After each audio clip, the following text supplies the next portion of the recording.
Would you rather have $100 now or $100 in the future? Money received sooner rather than later allows one to use the funds for investment.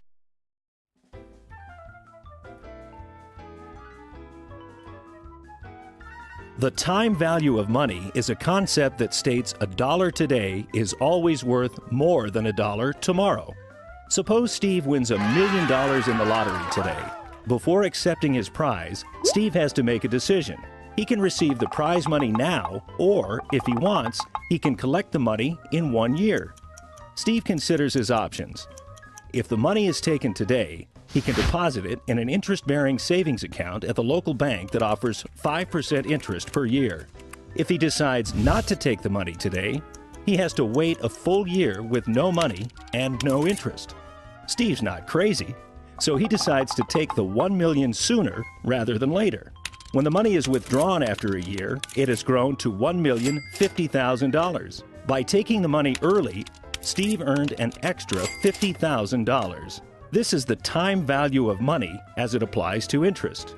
$1 million is worth more today because of the possible interest that it earns over the 1 year's time.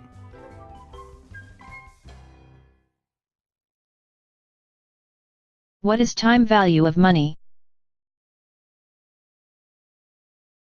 The time value of money tells us that receiving today is more valuable than receiving cash in the future.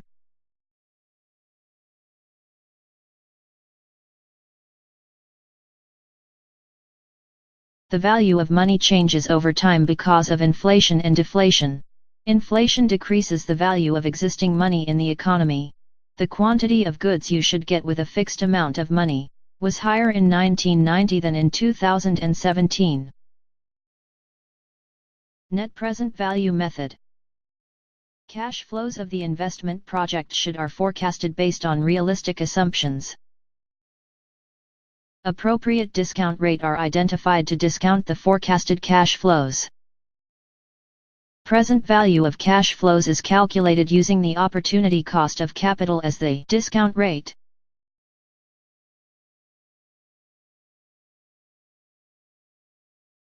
Capital budgeting or investment appraisal is the process in which a business determines and evaluates potential expenses or investments that are large in nature.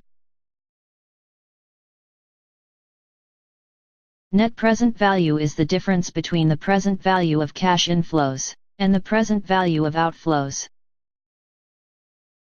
NPV is used in capital budgeting to analyze the profitability of a projected investment or project.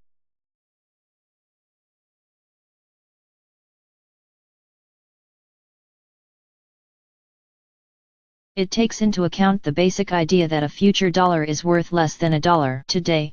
The cash flows are discounted by another period of capital cost. The NPV method tells us whether an investment will create value for the company or the investor, and by how much in terms of dollars.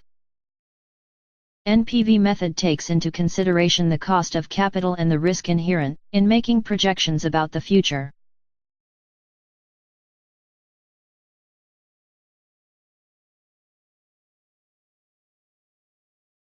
NPV method is not useful for comparing two projects of different size, because the NPV method results in an answer in dollars. The size of the net present value output is determined mostly by the size of the input.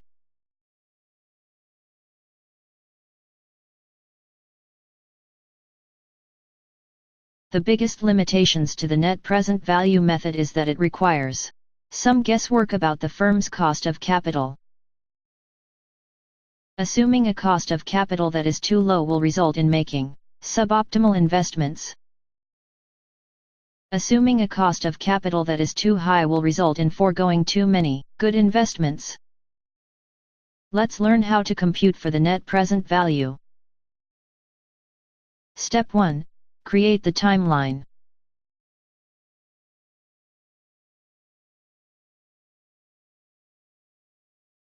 Step 2. Compute the present value factor. We have the formula PVF divide by the rate. Rate is computed by adding 1 to the cost of capital. 0 year is today, therefore the factor automatically equals to 1, which is the present value factor. Step 3. Compute for the present value of cash inflows. The first column is the numbers of years the company will have. Second column is the cash flows which is given in the problem. Third column is the present value factor which we have computed in step 2. Fourth column is the PVCI, which is computed by multiplying cash inflows with the present value factor. Step 4. Compute the net present value. The formula in getting net present value is PVCI minus PVCO. Step 5 is the decision. If it's a single proposal, if the NPV is greater than or equal to 0, the proposal will be accepted. Deciding in mutually exclusive project, you only have to choose one proposal. The highest NPV will be accepted and the other will be rejected. Let's try some problems.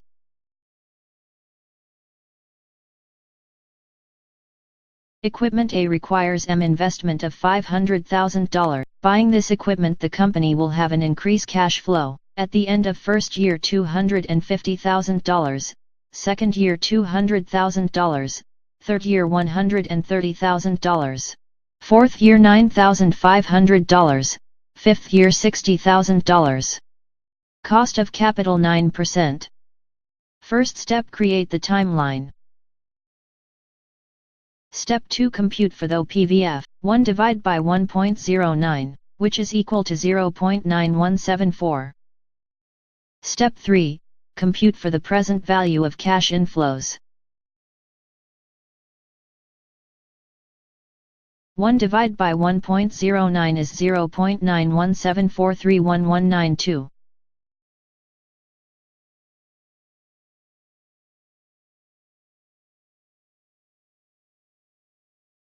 (0.9174311192) divide by 1.09 is 0.8416799993.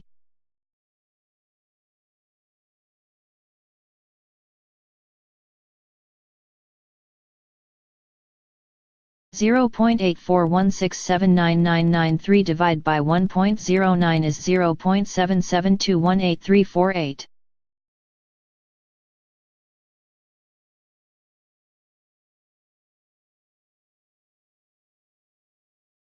0.77218348 divided by 1.09 is 0.7084252211.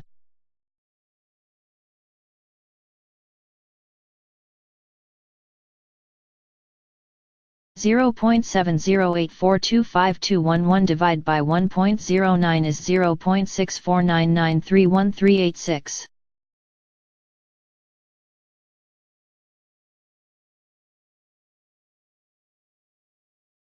$250,000 multiplied by 0.9174 is 229,350.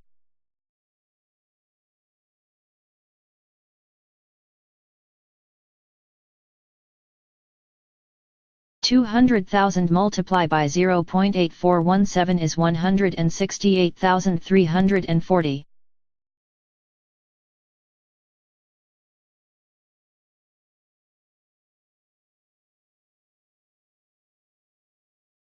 $130,000 multiplied by 0.7722 is 100,386.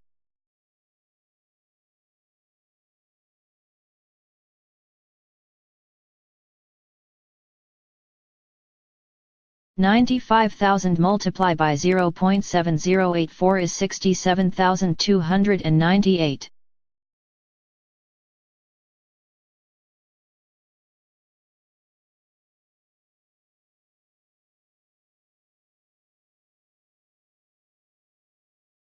$60,000 multiplied by 0.6499 is 38,994. Add all the PVCI. 604,368.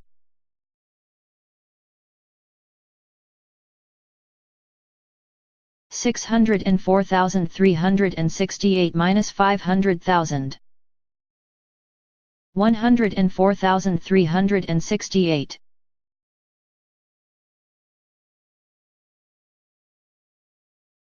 Since the NPV is greater than 0,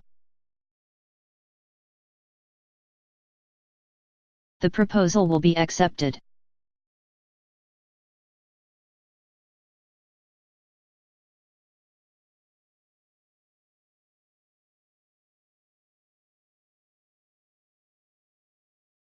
Equipment B requires investment of $500,000.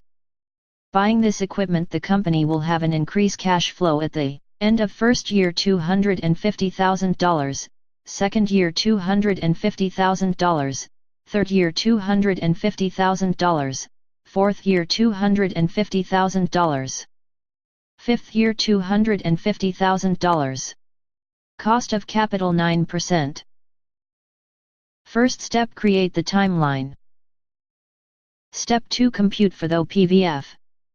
1 divide by 1.09, which is equal to 0.9174.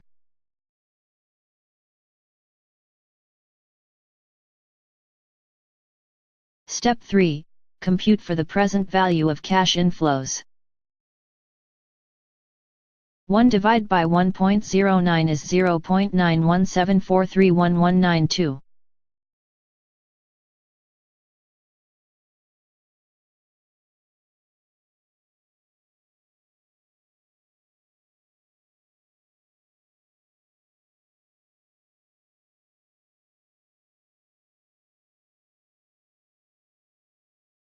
(0.9174311192) divide by 1.09 is 0.8416799993.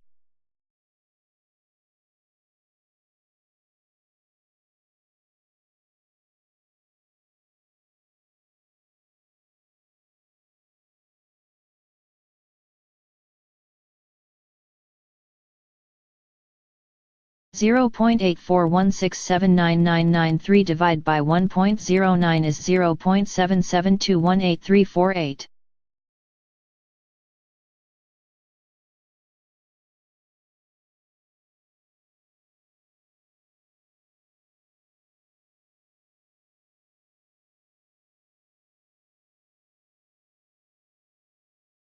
(0.77218348) divide by 1.09 is 0.7084252211.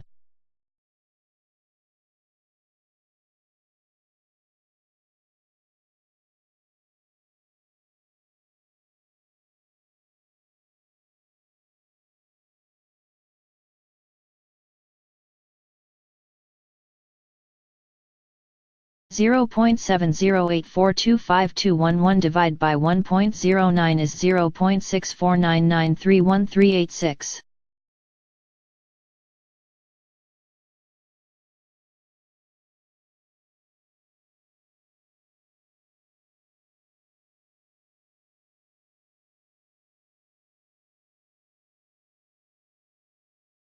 $250,000 multiplied by 0.9174 is 229,350.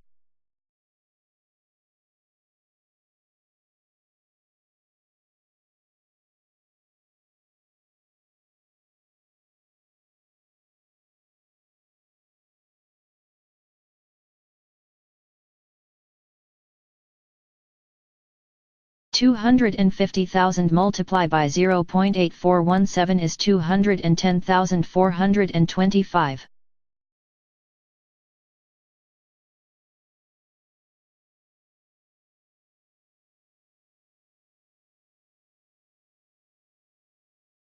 $250,000 multiplied by 0.7722 is 193,050.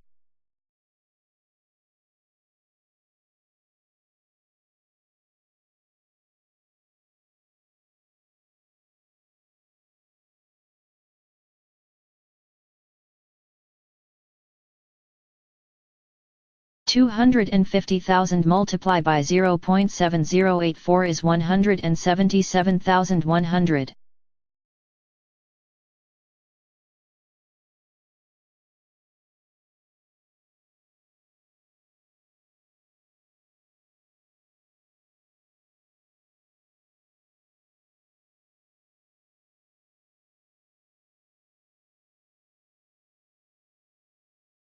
250,000 multiplied by 0.6499 is 162,475.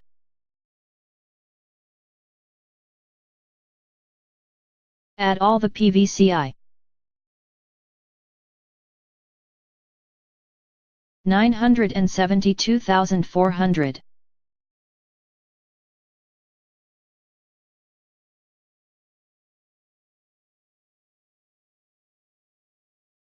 $972,400 minus 500,000.